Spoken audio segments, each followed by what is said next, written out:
اپنے آغاز سے ہی ناظرین کی توجہ کا مرکز بنا ہوا ہے۔ اس کی کہانی محبت، بدلہ، بے بسی اور سماجی دباؤ کے گرد گھومتی ہے۔ کس 57 اس ڈرامے کے لیے ایسا موڑ ہے جہاں خاموشیاں ٹوٹتی ہیں اور کردار اپنے اصل چہرے کے ساتھ سامنے آتے ہیں۔ اس جائزے میں ہم کس کے اہم واقعات، کرداروں کی نفسیات اور ہدایت کاری اور کہانی کے مستقبل پر بات کریں گے۔ تو ڈرامہ سرحد کی کہانی ایک ایسی لڑکی کے گرد گھومتی ہے جو اپنی عزت اور خودداری کے لیے لڑ رہی ہے۔ اس کے سامنے ایک ایسا نظام ہے جو عورت کو کمزور سمجھتا ہے اور ہر قدم پر اسے دبانے کی کوشش کرتا ہے۔ مرکزی کردار کے ساتھ مرد کا کردار بھی پیچیدہ ہے۔ وہ محبت کرتا ہے مگر اپنے خاندان اور معاشرے کے دباؤ میں آ کر اکثر غلط فیصلے کر بیٹھتا ہے۔ کس 57 تک پہنچتے پہنچتے یہ واضح ہو چکا ہے کہ اب کہانی صرف دو افراد کی نہیں رہی، یہ پورے خاندان، برادری اور سوچ کے گرد گھومنے لگ گئی ہے۔ کس نمبر 57 کا آغاز ایک بھاری خاموشی سے ہوتا ہے۔ کمرے میں جو مکالمہ ہوتا ہے وہ الفاظ سے زیادہ آنکھوں سے بولا جاتا ہے۔ مرکزی کردار کے چہرے پر تھکن اور بے بسی صاف نظر آتی ہے۔ وہ جان چکی ہے کہ اب اسے اکیلے ہی جھگڑنا لڑنا ہے۔ اور دوسرا اہم سین وہ ہے جہاں مرد کا کردار اپنی ماں کے سامنے کھڑا ہوتا ہے۔ ماں ایک روایتی ہے مگر اس کی آواز میں وہ درد ہے جو صرف ایک ماں محسوس کر سکتی ہے۔ وہ بیٹے کو سمجھاتی ہے کہ خاندان کی عزت سب سے بڑی ہے، مگر بیٹا پہلی بار جواب دیتا ہے۔ یہ جواب چیخ کر نہیں، دھیرے سے دیا جاتا ہے اور یہی دھیما جواب پورے منظر کو طاقتور بنا دیتا ہے۔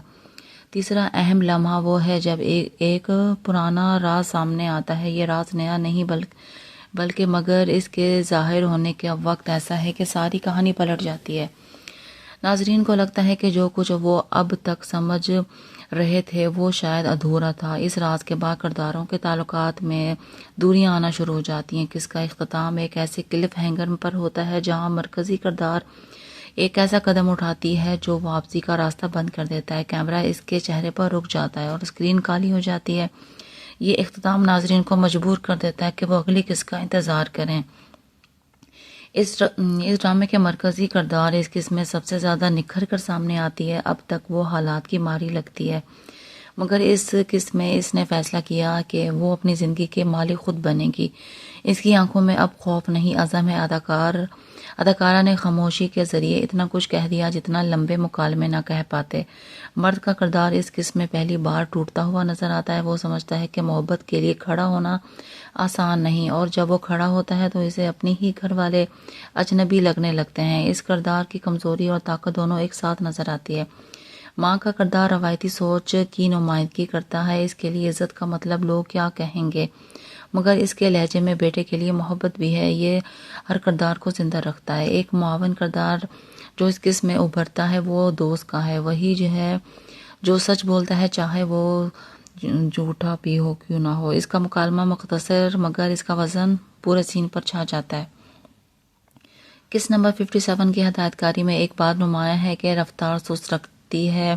یہ سست روی بور نہیں کرتی بلکہ ناظرین کو کرداروں کے اندر جھانکنے کا موقع دیتی ہے۔ کیمرے کے زاویے کے قریب ہیں، چہروں پر روشنی اور سائے کا کھیل جذبات کو بڑھا دیتا ہے۔ مکالمے کم ہے مگر ہر لفظ تول کر لکھا گیا ہے۔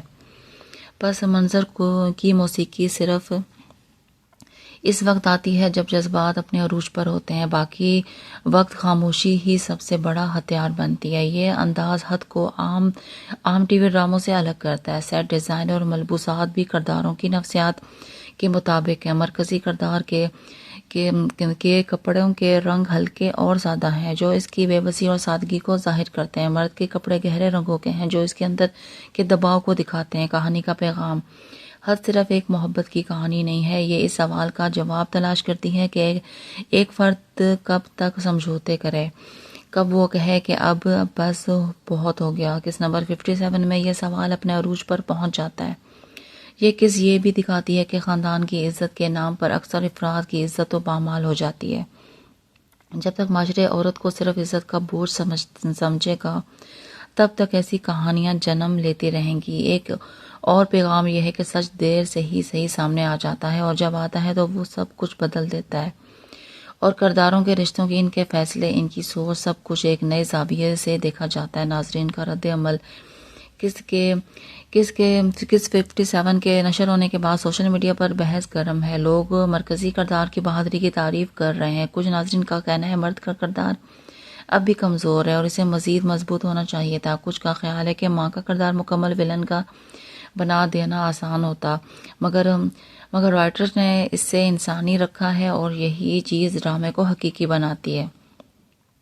ہینگر نے سب کو اگلی قسط کے لیے بے چین کر دیا ہے. لوگ قیاس آرائیاں کر رہے ہیں کہ مرکزی کردار کا اگلا قدم کیا ہوگا اور کیا مرد اس کے ساتھ دے پائے گا. کمزور پہلو اگر ایک بات پر تنقید ہو سکتی ہے تو یہ ہے کہ کہانی ابھی بھی کچھ جگہوں پر کھینچی ہوئی لگتی ہے. کچھ مناظر کو مختصر کر کے زیادہ اثر پیدا کیا جا سکتا تھا اور دوسرا معاون کرداروں کو بھی ابھی مکمل گہرائی نہیں ملی. اگر ان کی بیک سٹوری دکھائی جائے تو کہانی زیادہ بھرپور ہوگی.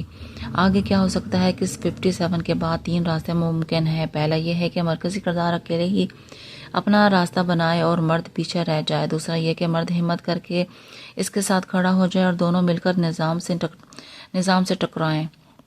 اور تیسرا یہ کہ پرانا راز اتنا بڑا ہو کہ دونوں کے درمیان دیوار کھڑی ہو جائے. اس ڈرامے کے پاس موقع ہے کہ وہ کہانی کو عام انتقام کی کہانی بنانے کے بجائے ایک سماجی پیغام دیں. اگر وہ یہ کام کر گئے تو حد کو یادگار ڈرامہ قرار دیا جا سکتا ہے. کس 57 حد کے لیے ایک اہم موڑ ہے. اس نے کرداروں کو نئے انداز میں پیش کیا ہے، کہانی کو آگے بڑھایا ہے اور ناظرین کو سوچنے پر مجبور کیا ہے کہ اداکاری، ہدایت کاری اور کہانی کا امتزاج اس قصے کو مضبوط بناتا ہے. اگر آپ اب تک یہ ڈرامہ نہیں دیکھ رہے تو کس نمبر 57 دیکھ کر آپ سمجھ جائیں گے کہ یہ کیوں اتنا زیادہ ہٹ ہو رہا ہے. یہ صرف تفریح نہیں، یہ ایک ایسا آئینہ ہے جو ہمارے معاشرے کی کئی چہروں کو دکھاتا ہے.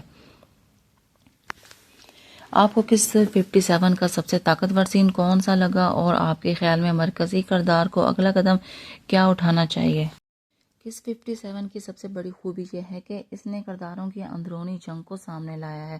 مرکزی کردار اب تک حالات کے ہاتھوں مجبور دکھائی دیتی تھی، مگر اس قسم میں اس نے اپنے دل کی آواز سنی ہے. وہ جان چکی ہے کہ اگر وہ خاموش رہی تو اس کی پوری زندگی دوسروں کے فیصلوں پر گزر جائے گی. یہ لمحہ اس کے لیے صرف ایک فیصلے کا نہیں بلکہ خود کو پہچانے کا ہے. اس کی آنکھوں میں جو چمک آئی ہے وہ محبت کی نہیں، خودداری کی ہے. مرد کا کردار اس کے برعکس ابھی بھی 2 راہوں پر کھڑا ہے. ایک طرف اس کا دل ہے جو سچ بولنے کو کہتا ہے، دوسری طرف اس کا گھر ہے جو اسے روایت کی زنجیر میں جکڑنا چاہتا ہے.